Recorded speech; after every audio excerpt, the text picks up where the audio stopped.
El observador del Tuyú.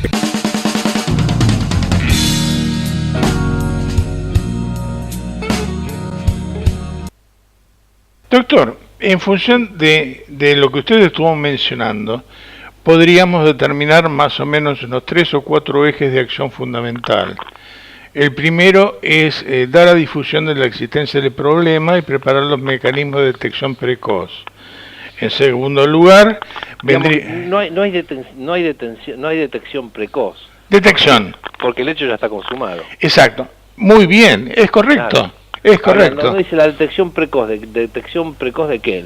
El tema es generar un ámbito de confianza para que la víctima o los familiares de la víctima puedan denunciar. Lo que nosotros necesitamos es centros que ayuden a esclarecer la existencia de estos hechos. Exacto. Entonces el término correcto no sería precoz, sino de eficacia en la recepción de la denuncia. Exactamente, sí. Muy estar bien. alertas, incluso estar alertas a los síntomas que manifiestan por ejemplo en las escuelas los chicos, ¿no? Que esto ya es de manual. Uno puede consultar muchísimo material para la detección de los chicos primero de chicos con dificultades intrafamiliares, que no solamente es abuso, sino que puede ser tranquilamente maltrato.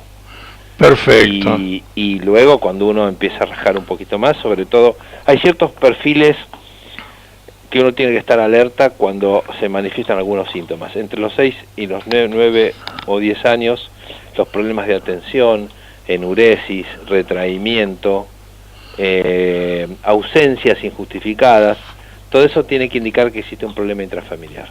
No llegar a la conclusión que es un abuso, pero alguna dificultad que merece estudio. Merece la atención y empezar a abordarlo de manera seria. Perfecto. Eso por un lado. Por otro lado, también me da la sensación que es importantísima la difusión de estos casos para que la población se sensibilice y facilite la denuncia, que en este caso podría dejar de ser privada y puede ser pública, obligatoria, ante el caso de una sospecha.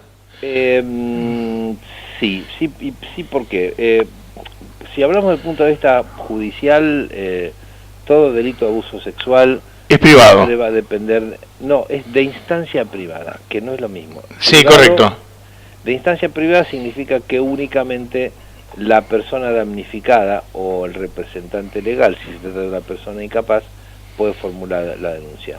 Sin embargo, en estos casos existe una excepción claramente marcada por el Código Penal, que cuando el delito es intrafamiliar es provocado por uno de los representantes legales, el fiscal puede promover la acción. Si es el padre, con respecto a una criatura, el fiscal recibe la noticia, más o menos le encuentra verosimilitud, el fiscal está autorizado a iniciar la acción penal. Bien.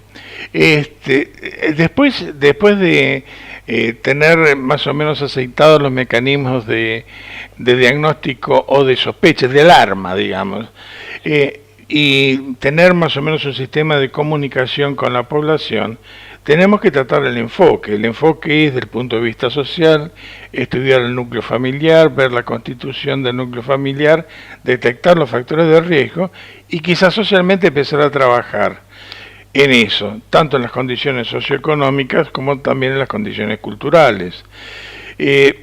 No veo que se haya realizado un programa efectivo desde el punto de vista social como para tratar de resolver esos problemas íntimos de los núcleos familiares, que como usted bien nos dijo, que la persistencia de esos problemas intrafamiliares son los que cronifican el abuso sexual.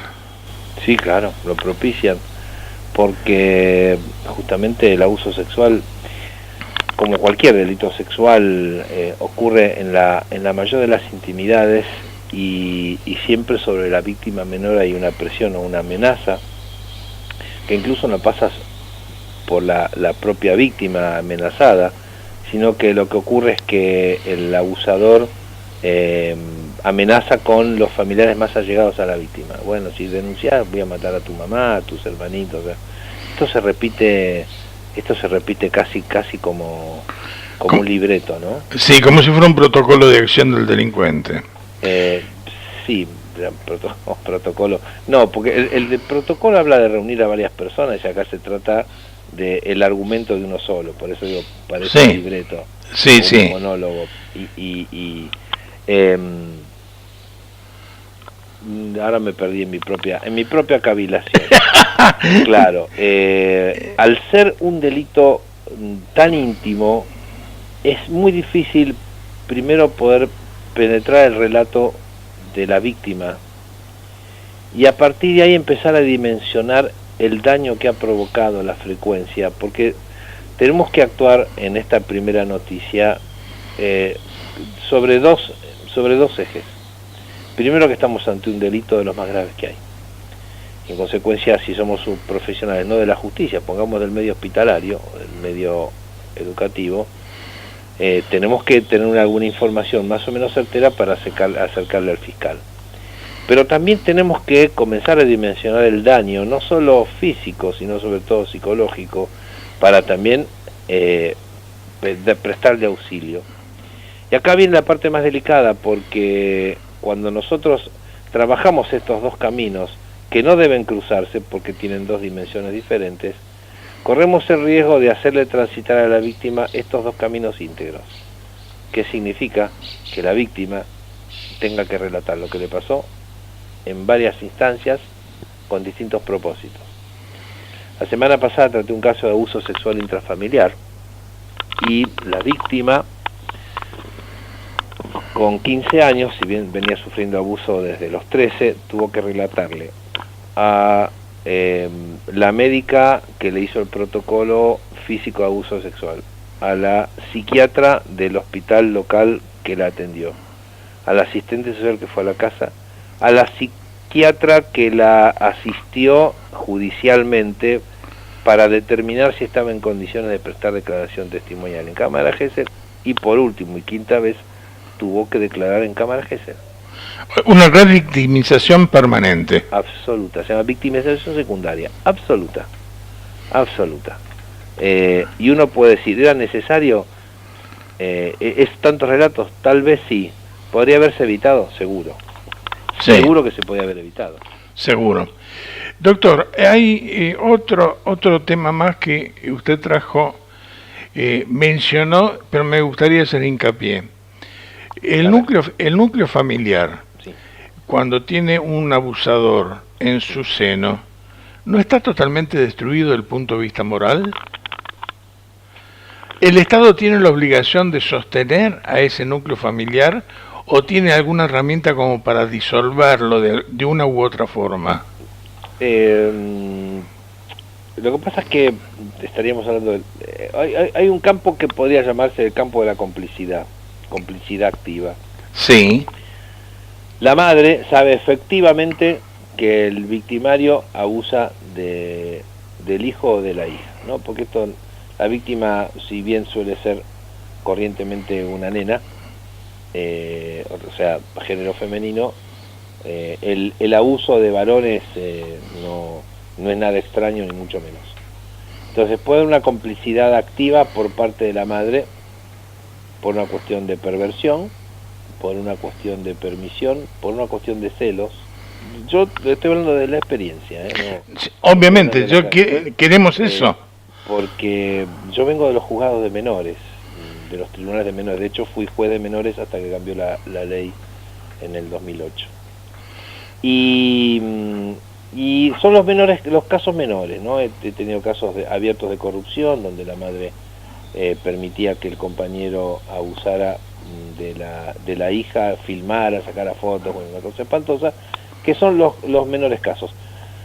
La mayoría de los casos existe una especie de complicidad funcional o una ignorancia consciente. Sí. ¿Qué significa esto? No veo por las dudas.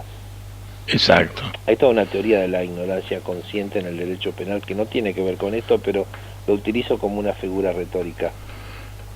Está ocurriendo algo que la madre o el resto de los familiares no quiere indagar, porque el victimario es el sostén de la familia, el victimario es un violento que es capaz de hacer cualquier cosa, C, revelar el secreto implica que la familia explote. Sí. Que esto también ocurre. Cuando se devela el misterio, no solo va preso el victimario, el abusador, sino que además ocurre que el resto de la familia ampliada, la que no convive con la víctima, el victimario y la madre de la víctima, va encima de la madre. La madre se va, abandona a los otros hijos, los demás hijos son repartidos entre los distintos familiares, si es que no ocurre esto por orden de juez, ¿verdad?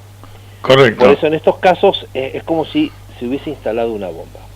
Y hay otros casos donde realmente no hubo posibilidad de que la madre u otros familiares tomasen conocimiento porque el abusador actúa de manera muy perversa. A nosotros nos ha ocurrido de recibir relatos de víctimas muchos años después. Recordaron, quizás con ayuda de terapia, esta situación traumática y se presentan a denunciar al abusador muchos años después. Y algunos relatos, la víctima nos contaba y decía que sabía que eso estaba mal, pero el abusador de alguna forma la seducía. Estamos hablando de chicas, criaturas de 8, 9 años, 10 años. Ajá. No tenían conciencia de que eran abusadas, de que su cuerpo era un objeto de lujuria del otro, y eso se dieron cuenta con el tiempo, porque el malestar en el abuso sexual es como la semilla de una cizaña, ¿verdad? Correcto. Queda ahí, y en algún momento del crecimiento, cuando empiezan a haber dificultades en la propia expresión sexual o vida sexual de la víctima, esto germina y crece, y ese malestar se convierte en una serie de síntomas, hasta que la verdad comienza a aflorar, ¿verdad? Claro, o sea que lo que usted está planteando es fundamental. Tenemos que tratar de valorar las campañas de prevención o de alerta que se pueden dar a nivel cultural, a nivel escolar. Sí. Yo no hago hincapié en lo cultural. Lo cultural, yo intervine estando en San Martín, donde yo era secretario de juzgados menores, dos casos muy resonantes sobre familias de altísimo nivel cultural y económico, donde uno de los miembros, el abuelo abusaba de las hijas, algo que sí, los abuelos o el padre y eran personas intachables, ¿no? Y se descubrió una cosa de muchísimo horror, realmente, como dicen los psicólogos, inscripto en el horror. No es una cuestión cultural. El gran problema es una cuestión institucional, porque el delito está ocurriendo, pero muchas veces las víctimas o quienes toman conocimiento de esto no saben a dónde acudir, y cuando acuden no se sabe qué hacer, si es que prefieren rechazar la denuncia y decir no te metas en esto, o no contamos con. Este es el problema, que los que están padeciendo esta situación o aquellos que tienen noticia de que está ocurriendo no tienen lugares válidos para que institucionalmente puedan hacer algo. Exacto, bien. La gente no va a la fiscalía directamente, sí a la policía. La policía sigue siendo todavía un lugar, más allá de la vilipendiada policía bonaerense, sin embargo, la gente sigue yendo a denunciar sus problemas, cualquiera fuesen estos, a la comisaría. Sin embargo, el nivel de eficacia en el tratamiento de las denuncias puede ser objetable, ¿no? Absolutamente. Absolutamente, y esto lo demuestra la cantidad de casos no resueltos, o la dificultad para llegar a reunir las pruebas necesarias para poder poner al autor entre rejas, porque las primeras intervenciones especializadas en esta materia son fundamentales. Exacto. Para preservar la salud mental de la víctima, pero también para preservar otro tipo de evidencia, ¿no? Obviamente. El observador del Tuyú.